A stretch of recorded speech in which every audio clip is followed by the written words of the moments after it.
Hello everyone, welcome আমার channel. দেখো আজকের এই ক্লাসে আমরা আরও কিছু গুরুত্বপূর্ণ বাংলা বাক্য খুব সহজভাবে ইংলিশে ট্রান্সলেট করব।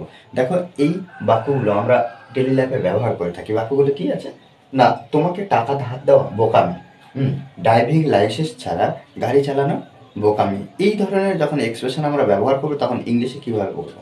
দেখো আমি এখানে জাস্ট এই যে বোকামি যখন আমরা দেখব তখন আমরা কি করবো না, ইট ইজ ফুলিশ ব্যবহার করব।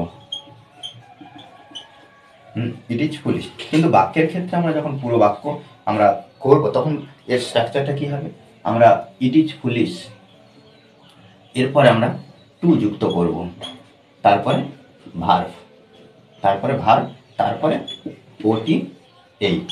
প্রত্যেকবারে এই গঠনে আমরা বাক্যগুলো ট্রান্সলেট করব। দেখো একটা বাক্য যদি আমরা সুন্দরভাবে ট্রান্সলেট করে নিতে পারি তাহলে প্রত্যেকটা বাক্য একইভাবে আমরা এই পদ্ধতিতে ট্রান্সলেট করব। দেখো বাক্যগুলো কি, তোমাকে টাকা ধার দেওয়া বোকামি। তাহলে এই যে বোকামিটা আগে বসিয়ে দেবো, যেহেতু বাক্যের গঠন অনুযায়ী আমরা এই যে ইট ইজ ফুলিশ,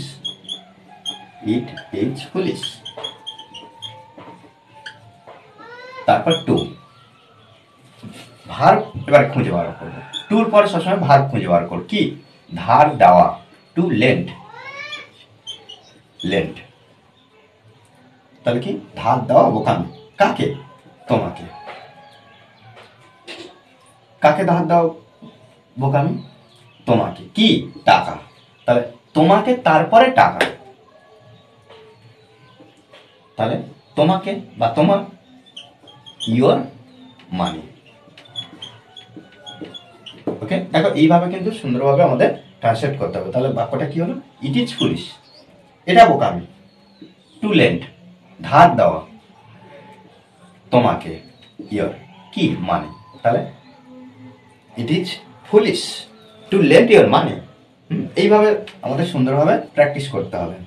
কি, ড্রাইভিং লাইসেন্স ছাড়া গাড়ি চালানো বোকামি। একইভাবে কি করব, ইট ইজ ফুলিশ এটা বোকামি। কি, ভার্ব কোনটা, ড্রাইভিং লাইসেন্স ছাড়া গাড়ি চালানো বোকামি। তাহলে এখানে চালানো, টুর পরে ড্রাইভ বসাবো। ড্রাইভ মানে কি, চালানো। ড্রাইভ মানে চালানো। কেমন ভাবে চালানো, ড্রাইভিং লাইসেন্স ছাড়া। তাহলে এই ধরনের বাক্য যখন এক্সপ্রেশন দেখবো তখন আমরা কি করব, ছাড়া বোঝাচ্ছে উইদাউট যে বিষয়টা সেটা আমরা লিখব।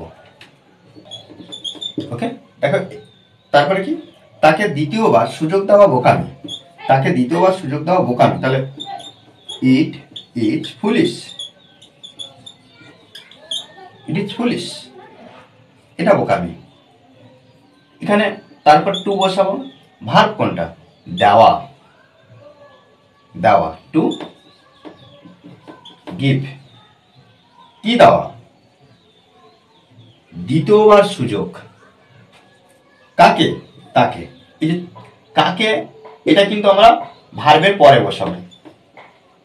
হিম, গিভ হিম সেকেন্ড চান্স, দ্বিতীয়বার।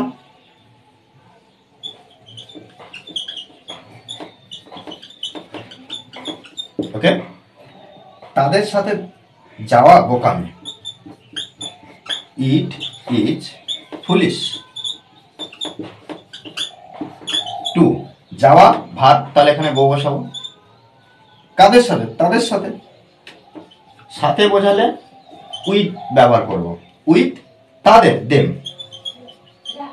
ওকে, দেখো এইভাবে কিন্তু আমাদের সুন্দরভাবে ট্রান্সলেট করতে হবে, আমাদেরকে প্র্যাকটিস করতে হবে। প্রত্যেকটা বাক্য কিভাবে কার পরে যে শব্দগুলো আমরা যে অ্যারেঞ্জ করব, কার পরে কিভাবে বসাবো, সেই বিষয়গুলো মাথায় রাখতে হবে। ওকে, আর এই ক্লাসটি যদি ভালো লাগে অবশ্যই লাইক কমেন্ট শেয়ার। আর যারা এখনো পর্যন্ত আমার চ্যানেলটি সাবস্ক্রাইব করেননি তারা অবশ্যই চ্যানেলটি সাবস্ক্রাইব করে পাশে থাকবেন। Okay, thanks for watching this video.